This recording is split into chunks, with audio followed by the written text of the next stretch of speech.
Connecting. Lovely. Over to you, Alex. Thank you so much, Paula. Thank you for inviting me to come back and connect with some more of your wonderful members and share a little bit about what Netsafe is up to.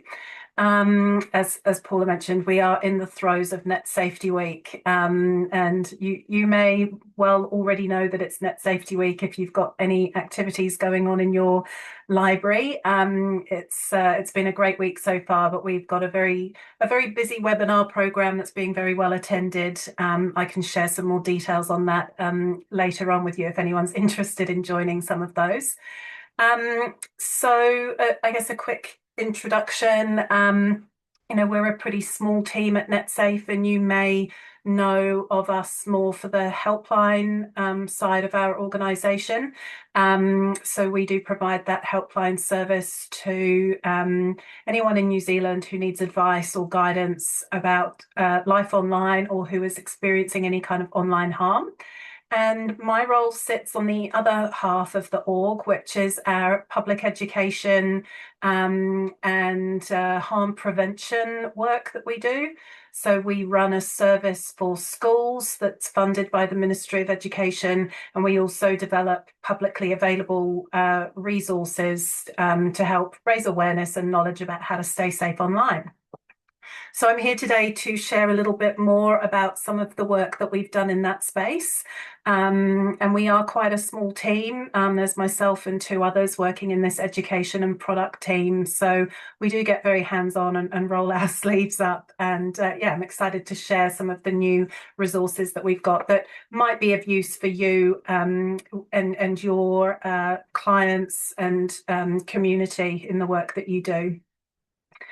I thought I might try, first of all, to get a bit more of an understanding about who's on the call and some of the things that you come up against in your day-to-day. So I wonder, this may or may not work out too well, if you have a device, a phone, a second device to hand, or if you open up another window on your laptop that you might be using, and head to menti.com or scan this QR code. Just got a couple of questions to pose to you so that I can get a bit more of a feel about how Netsafe's work might fit in with the people here on this call. So if you head to menti.com and enter the code 66143038, or scan that QR code. And I'm going to jump into Menti and hopefully see some of you starting to appear in there. So we've got a few people there. If you don't have a device or you don't want to participate in this, that's okay as well. Oh, have I shared my screen? I was No. just going to say, Alex, we need a QR code. That would be really helpful, wouldn't it? There. Perfect. See, I'm webinared out. I don't even know what I'm doing anymore. That's great. Okay, but now I can see more of you coming in. Thank you. So menti.com, and finally, here is the QR code on screen. I'll just let a couple more people come across into Menti. Has anyone used Menti before? Give me a thumbs up if this is familiar. Yeah, oh, cool. That's great. Awesome. Okay, you can continue joining, I think, even once I open up the first question. But yeah, let's have a look and see. Quite interested to find out from you in the role that you're playing in your community. What are some of those questions that you're commonly being asked about online safety and life online and being connected to digital tech? What are the questions that you come up against? Maybe the ones that you find trickier to answer, or the ones that come up very frequently. Great. Scams. Yeah, I had a feeling scams might make an appearance here. How safe is AI?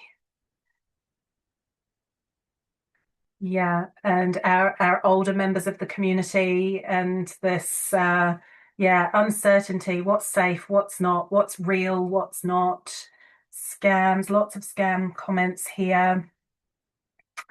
Something here says sounds like it's from maybe a parent or caregiver. How safe is my child's, or how is my child's information potentially shared? Suitable sites for children. Is the internet safe? I mean, these are big questions, right?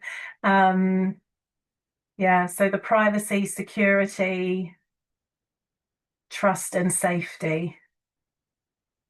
Excellent. And quite a few comments there about AI. That's not surprising either. This is absolutely one of the kind of biggest topics that we're getting asked about as well at Netsafe at the moment. Thank you for that. So perhaps now let's move to the next question. What, if anything, do you find the hardest part about responding to those sorts of questions?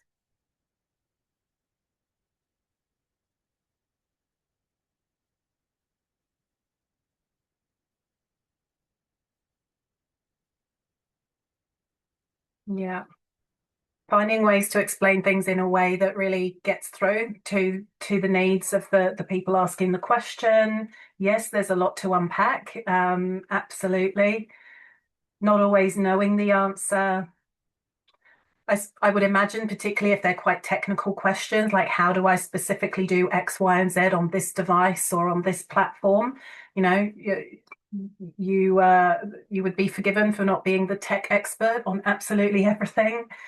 Um, yeah, keeping up to date with what's happening, explaining things in a clear way. Yeah, well, lots of content coming through here. Thank you. Lots about the older customers as well, and making sure that they really understand the message. And this feeling of responsibility. Yeah, I guess there's a real onus on you to be hopefully sharing the information that is true and correct and credible. Great. Okay, thank you.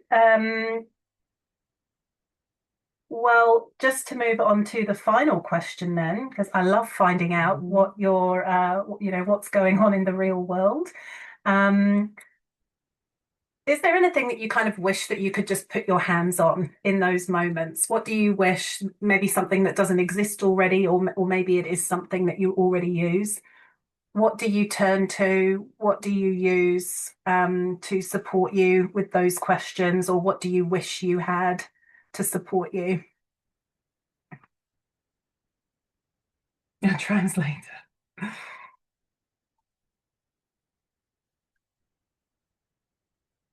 But a translator into a different language, or a translator to make something complicated easier to understand, maybe. On-site IT, some videos, yep. Handouts, a dedicated digital staff member, visual aids, yeah, cheat sheets. Right. Everything that's popping up on the screen is like absolutely talking my language, because this is the this is my bread and butter. So these are all great kind of job aids, training aids, communication tools. Fantastic. Okay, so I hope then, now that I've understood a little bit more about, I guess, where you're coming from when it comes to online safety and what you're experiencing on the job in your role, I hope what I'm going to share with you this afternoon is helpful in terms of how you can then support your community when these things do come up. So I will jump out of Menti now. Thank you very much for contributing. Let me flick back to my slides, which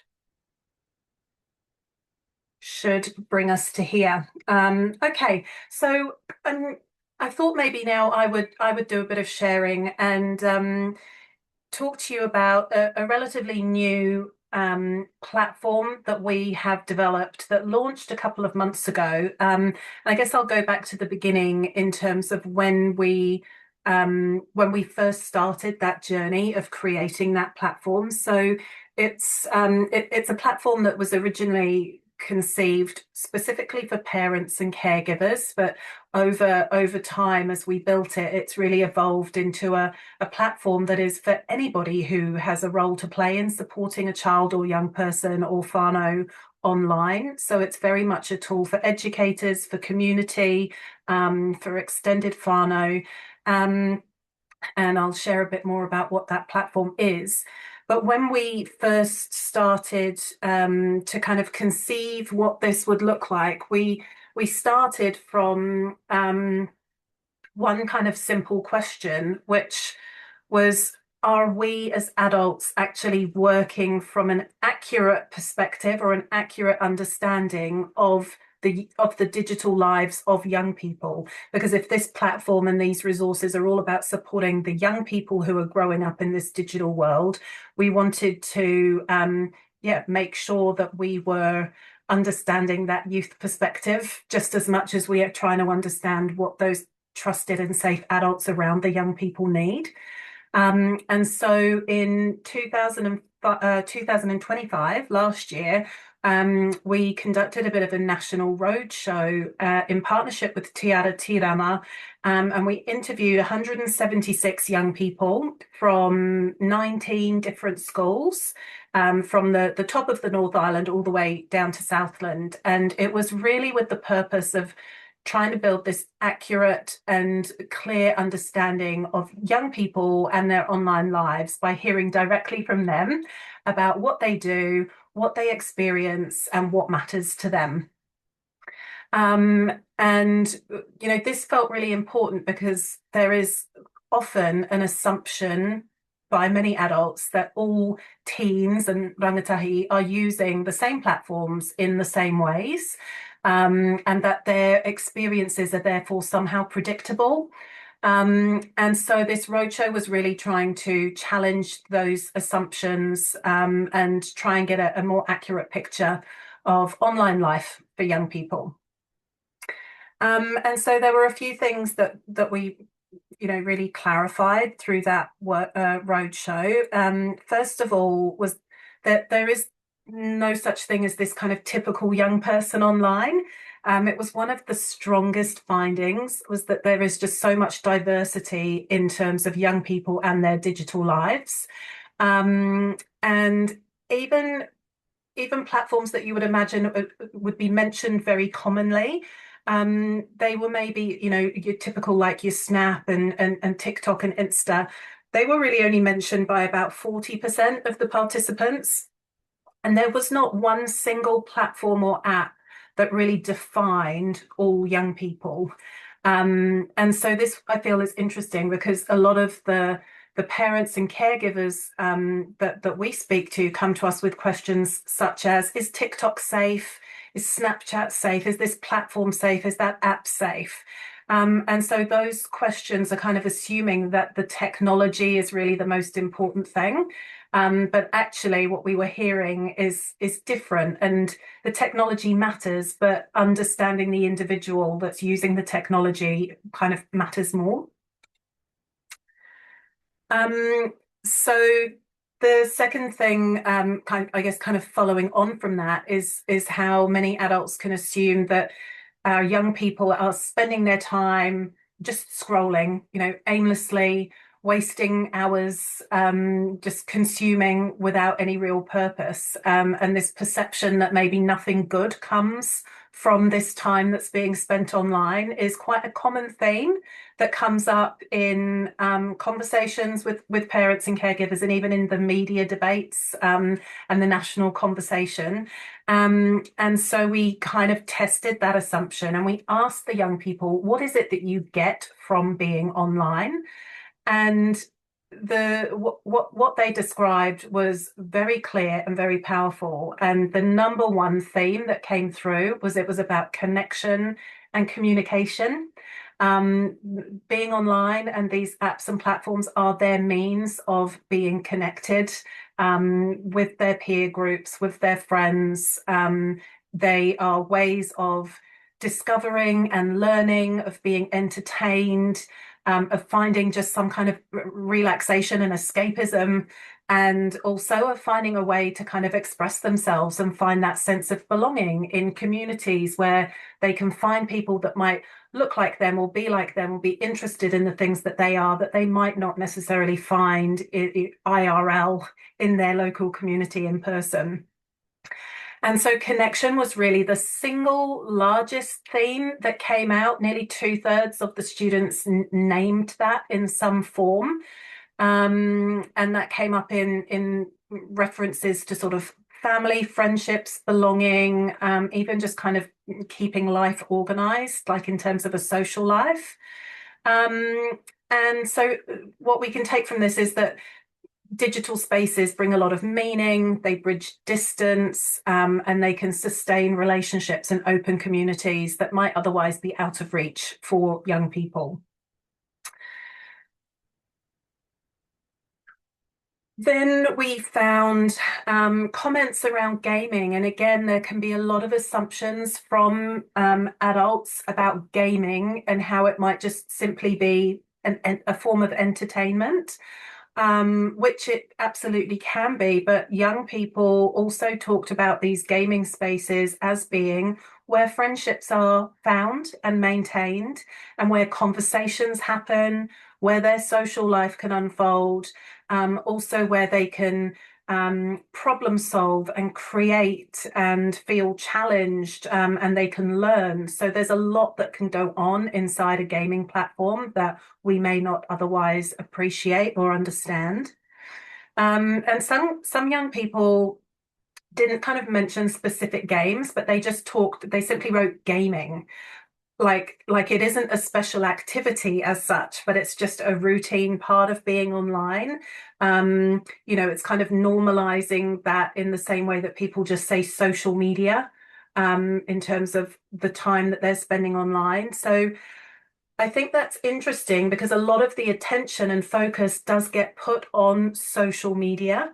And yet gaming spaces often receive far less attention in these conversations about digital well-being and digital safety.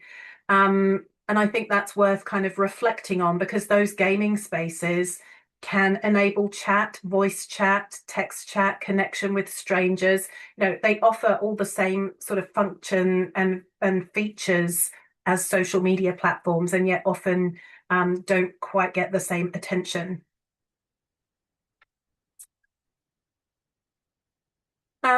The other thing that we heard loud and clear was that young people really want their voices heard. So more than a quarter of students said that they're tired of adults making decisions about their lives without involving them.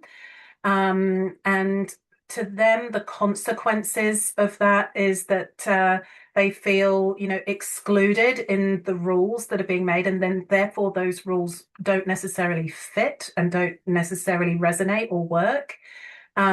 Proposals to restrict access, again, are not digging into some of the deeper nuances of what those online spaces can offer and bring to young people, and that their the youth online experience is misrepresented is the sort of sentiment that we got from these participants.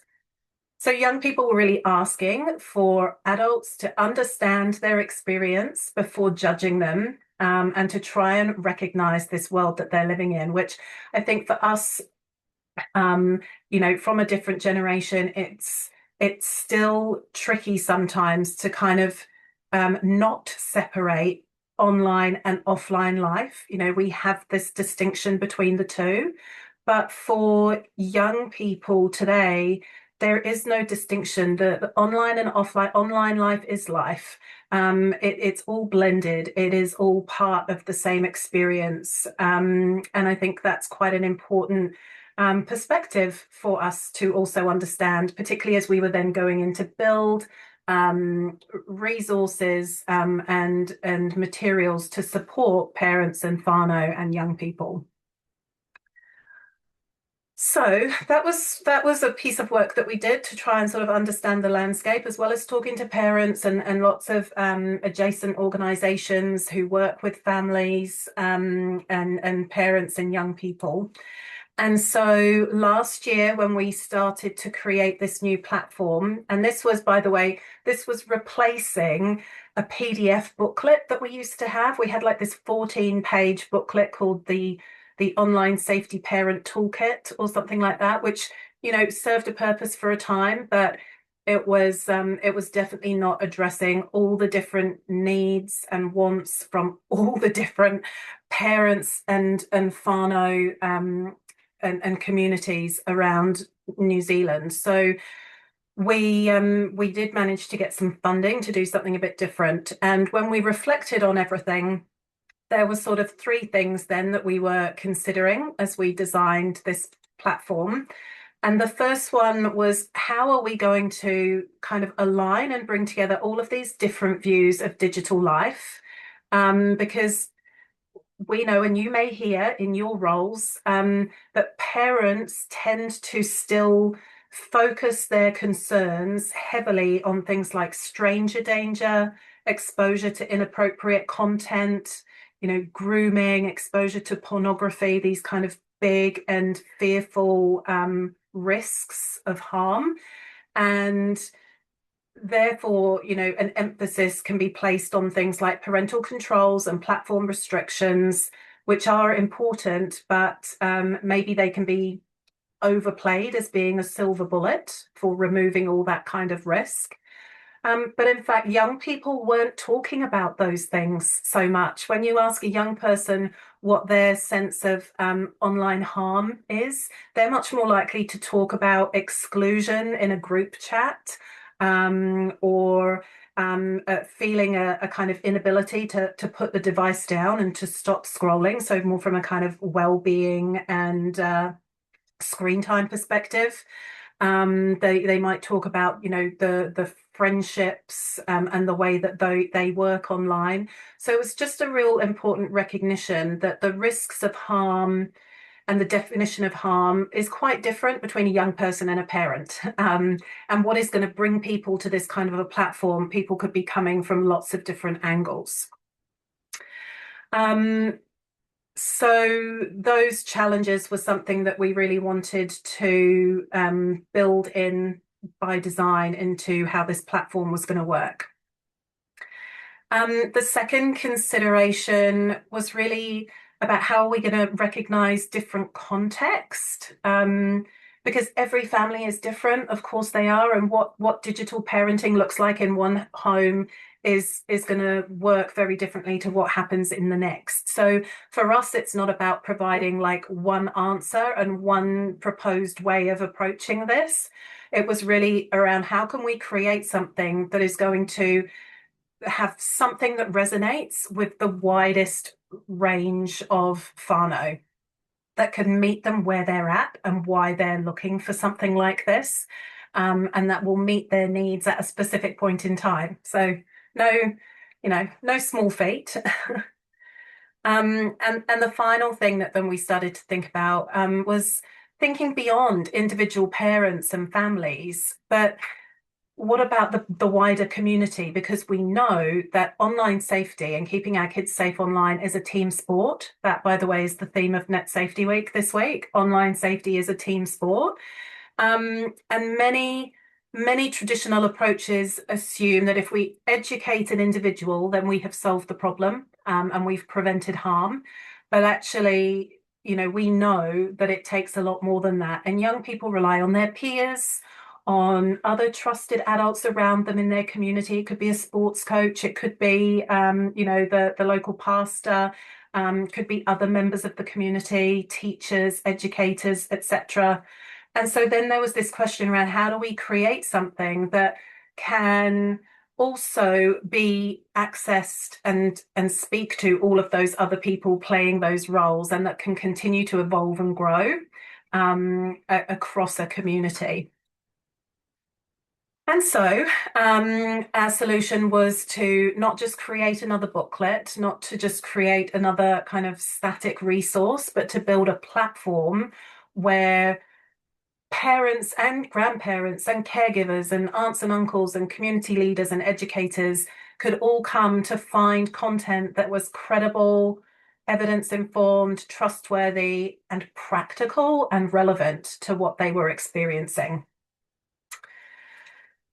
Um, so then that led us in, how are we going to present all of this? It's almost like we needed a digital library because we're talking about creating something online that is a place where people can come and browse, where if they want to learn about something, they can find that content to school up and upskill themselves on a particular topic or a particular type of tech. It's also where they could discover activities or tips and tricks for connecting and talking with whānau or with their young person, as well as then having those resources to actually support at a point in need if they were having to respond to something that was actually going on online that was potentially harmful. And so we came up with the Digital Guardian Guide, which takes its sort of design very much from the concept of a library. And just as you in your libraries, you organize your information into categories and meaningful connections. Our Digital Guardian Guide also organizes content into curated collections that initially can speak to somebody on those kind of common topics that they might be looking for, whether that's preparing for a first device or wanting to learn more about online relationships. We have a whole lot of featured collections there. And because every library needs a great librarian, we also have Scout, who is a sort of digital librarian of sorts. Scout is the search function that helps to also filter the content by age and stage of child, as well as by topic, as well as by the type of resource. So if you were coming here and looking specifically like for a how-to guide or a podcast or a video, you can filter the content in that way. The role then of this Digital Guardian Guide is really, it's, as I said, it's not about providing a one size fits all, one resource with one singular viewpoint. It's to try and introduce the users to a range of resources and answers and activities so that they might find the one that fits for them at their particular point in time for their particular situation. The resources come in a range of different formats. Here they are. So we've got more interactive elements, as I mentioned, podcasts and videos, online modules, quizzes, kind of fun activities like can you spot the AI image versus the real image, those sorts of things. There's blog style articles, there are digital parenting guidebooks, there are the practical like checklists. So if you're in TikTok, here are the top 5 things you want to check out in terms of your safety settings. So we've got those kind of platform guides for all the popular apps and platforms, and a whole lot more, as you can see. There's a few different ways to navigate around the toolkit. The other thing that people can do is actually create or curate their own toolkit by answering 6 short questions about their family. For example, what their kids are typically doing online, what they're worried about, if they're preparing for any milestones. And answering those questions then filters down the content that actually directly addresses the family situation as per their answers. So there's another point of the toolkit that I will just mention. I think one of the things that kind of really grounds the approach to a lot of the resources to support parents is how important it is to have have connection and have ongoing conversations about life online, so that if something goes wrong, it doesn't feel unnatural for a child to go to their parent and say, hey, I was doing this thing online and this happened. The more regularly that you're talking about being online and what's going on online, the easier those conversations can feel. And over time, that really builds connection and encourages that help-seeking behavior. And so there's another kind of part to the toolkit, which is all about supporting those small everyday conversations. So we've got these Carrero cards, which just give simple conversation starters that can be used at the dinner table or in the car on the drive to school, or when you're doing the washing up, just to have those very gentle but regular check-ins. Hey, what's been going on? What have you seen online that was funny today? What's going on in the group chat? And normalizing the conversation, which we know from research is a really important part of building an online safety culture in the family. So I was trying to think about how this platform might then come into play in the role that you're doing in your communities. So I imagine if a parent or caregiver approached you with a question around how they were unsure to set up a device for their child, or they were unsure if a particular platform was safe for their child to use. That might be a question that came up. Then here's how some of these resources might be useful to you. First of all, there's the practical tools. So as I mentioned, these 101 checklists where a parent could learn, these are the key features and functions of this platform or app. This is what it enables your kid to do. This is why kids like it. These are the kind of risky things that you should probably keep an eye on. And here are the top 5 safety settings that you want to sit down and go through with your child. And then we've got guides, learning about parental controls, introductory sort of information to start schooling up on those other kind of settings and wraparound protections that parents could be putting in place. Then there are those resources to actually help that parent talk to their kid about why it's important to think about safety. So there are conversation guides on talking about privacy and sharing information online, about online friendships. We've got a fantastic podcast about connection and distraction and the parent-child relationship. And then a load of resources to help in that harm prevention side of things. So learning more about what that child might be doing with that device. They might be chatting with friends. You're going to want to learn about what group chat drama means and how you can support your child through it. You might want to school up a bit more on privacy and helping to set some simple habits in your home. So then there are resources that can help you kind of set up those family agreements and those family habits. And I see the comment, I'm going to look in the chat now. I just saw a comment about, yes, a lot of the people that you need to support are older. Hold the phone, I've got something for you as well.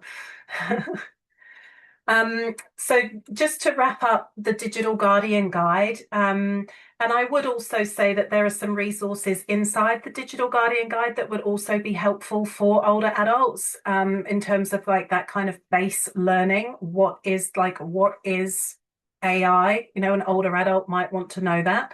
But we do have, when we launched this, we put together some kind of supporting promotional collateral for libraries. If you wanted to make a wee display in your library to help share this with your community, we do have a few of those promotional packs left.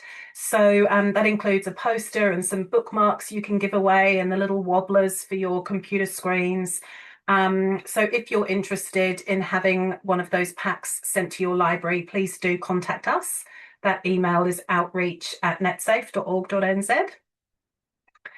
And to answer your question about older adults, we have a fantastic range of resources to support our older adults in the community.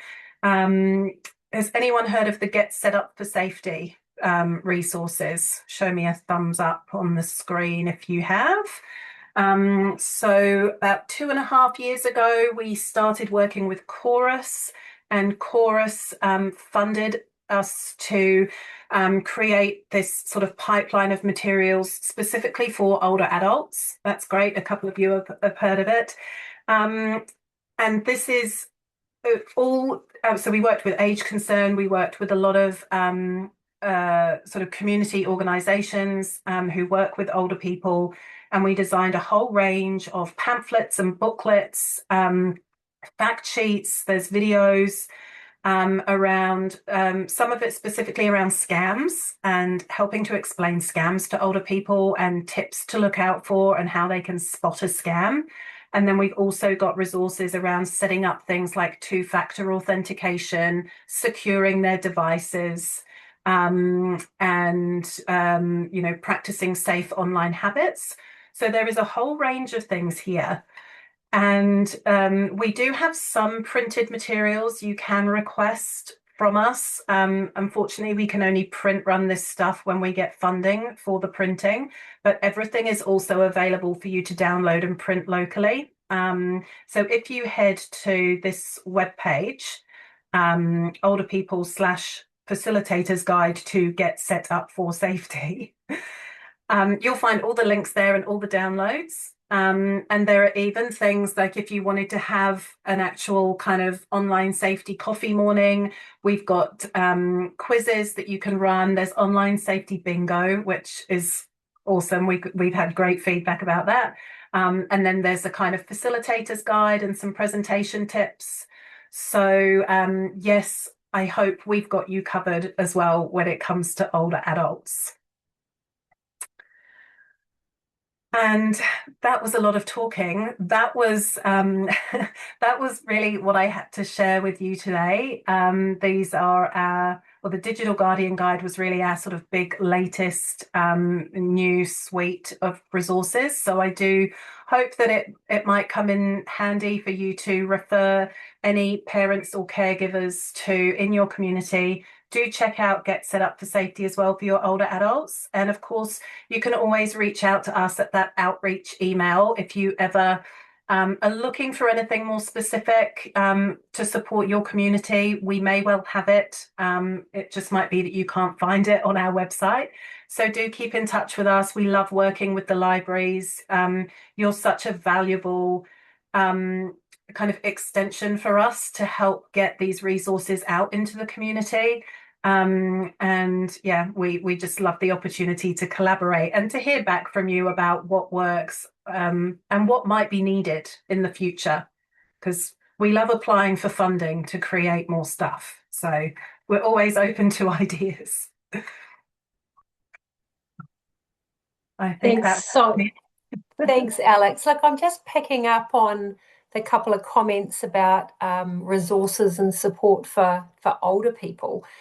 Is that something that you think, and I'm probably putting you on the spot here, perhaps something to think about, is if it's possible to perhaps design a session specifically going deeper into those resources? Because, my experience in public libraries as well is it's a very bespoke area. And I'm just, there's a few thumbs up. I think, that's probably an area that, particularly in smaller library areas, where traditionally there might have been a government department with support or advice. Even we're seeing the decline of, or the removal of the big brand stores, and libraries having members of the community, particularly older people, coming down to say, can you set up my device, and their vulnerability around that, and libraries being that trusted institution. So if the people in the virtual room, thought that was potentially something after the dust has settled from Netsafe Week, and we could look at that.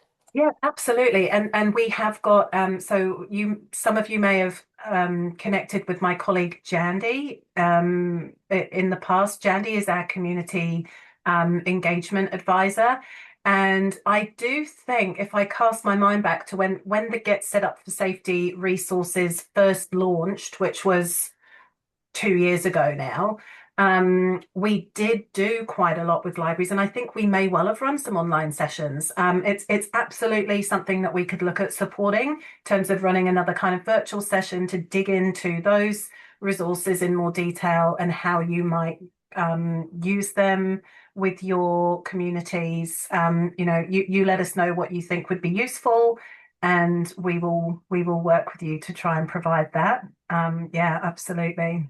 This is probably a good space just to share with all the Lienza members. Lienza is exploring having another sort of special interest area for older people, older persons, potentially moving into the dementia area. So I know that's probably blending a few too many things for Netsafe's remit, but just to give some ideas there. Amy's just asked a question. How have you seen your resources work well in libraries? Have you got specific examples where you've seen us Um, doing it well? yeah, look, what we hear has worked well is when there is, a sort of focused area, if you like, put into a little kind of online safety display or hub. We have tried to encourage that when I think even with Net Safety Week, and then when we did the Digital Guardian Guide running, we sort of display competitions and things, and then you can pull books and other resources that you might have about the topic, and then we can provide the kind of posters and the printables and the downloads. So we do hear that that works well. It creates a bit of a focal point and a bit of a go-to zone. And it makes that sort of makes those resources really visible.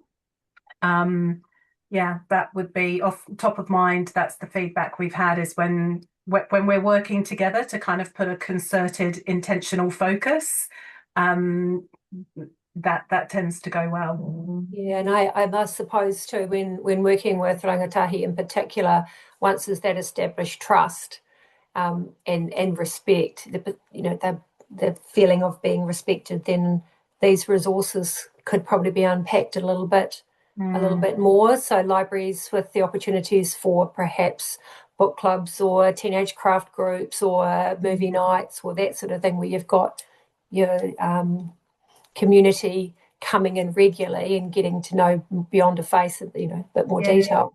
yes, Those resources be more open to sharing about how yeah. their challenges and opportunities for them to be picked up. And Um, some of those resources, so for young people in the Digital Guardian Guide, there's a video series so it's a 5 short videos on AI, specifically speaking to young people about that. And it's actually hosted by Etaroa Lafaile, who was the Young New Zealander of the Year last year. And she's the director of Fiber Farlate. She's an incredible young woman and very engaging. Like I would imagine, there might be an opportunity to kind of show those videos in a kind of casual setting with rangatahi, and then have a kind of discussion about tech and safe use of AI, even if it's just getting those kind of viewpoints and not necessarily having lots of answers. But I don't. I'm not working in a library, so I don't know if that works or not. But we've also got a youth podcast series, which was kind of written with young people, hosted by young people. It's them talking about their experiences online and their views of online life, which is a really, really cool series as well. Um, and then the other one I would just add for younger people. So if you have opportunities in your libraries for the kind of primary school and preschoolers, we have got a series of animated cartoons called Hector's World, which is incredible, and that comes with parent conversation guides as well as sort of classroom resources. But that is an underwater land with Hector the dolphin and his fishy friends, and they start to discover devices and playing games online, and it's trying to teach some of those foundational online safety skills and values. And so you can find that on our website as well as hectorsworld.com. So again, that would be, maybe a nice wee thing to do with preschool groups or And even those who are delivering preschool programs mentioning that, at the end of a session, as many of the parents will have dropped kids off at primary school and then come in for preschool story time. You've given yeah. me lots of ideas. For our members, Korero, Leanne's monthly newsletter, going forward, it's going to have a small CPD, continuing professional development section, which I'm aiming to find a really small selection of reading, viewing, and listening CPD options. So I've just made a note for myself here to dig deeper into Netsafe's resources and perhaps be able to pull out a selection over the corridors going forward to highlight things for you all. Duncan has just said, great to have your website as a trusted source to search for specific answers using Copilot AI. Yeah, definitely. Here's a wild idea. I'll throw this out here completely off the cuff, but we are going to be recording another podcast series. And maybe one of those podcasts should be, with librarians for librarians. So if anyone's ever dreamed of being on a podcast to talk about life in the library, maybe we should chat. Yeah, look, if people are keen, anybody's interested there, maybe you could email me and I can pass on details to Alex.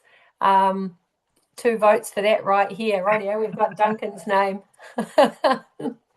That's a great idea because the more that librarians and people working in libraries are seen as being in the centre of this information and community support, and because we are free and accessible to everybody, that just makes great sense. So yeah, we'll follow up, and actually we'll put that in Korero as well, Alex. Oh yeah, So cool. if people are interested, I can put your email in there to go direct.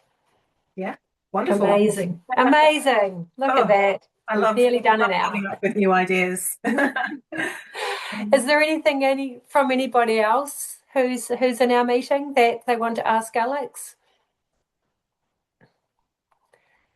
If not, I feel like we should let her go and have 10 minutes of unplanned time after a very, very busy week. Thanks, Alex, so much. This is your second webinar for Leanza over the last couple of months, and you've guided over 100 of us, 120 of us, through 2 webinars, plus everybody who's viewed the recordings. So thank you so much, and to Netsafe for everything that you continue to do. It's an absolute pleasure. Yeah, thanks for extending the invitation once again, and happy to be here anytime. So yeah, thank you. Awesome. Now I'll just close off with a karakia for everybody. Ono here te Paul whiri marama. Tomo kia te ao whatu tangata. Tātai ki ronga, tātai ki raro, tātai aharo. Humie, huie, tākie. Kia ora everyone. See you next time. Thank you. Okay. Ka kite.